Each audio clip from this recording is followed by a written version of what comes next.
Meron naman tayong lilinisan ngayon. Hipon. Crabs. And hindi ko po alam kung ano tawag dito sa isda ito. Ayan, lilinisan na naman natin yan.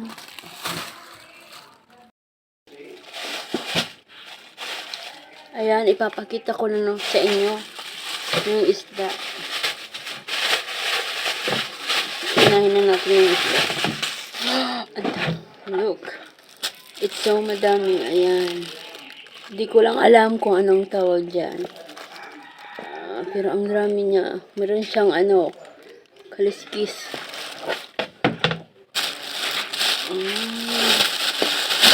Next. The crab.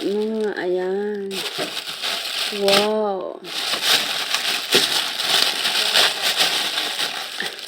Ayan. Basta marami ko siya. And next. Wow. Dako yung Next. Hipon. Ayan. Ang lalaki. Ayan. Dako. Hipon.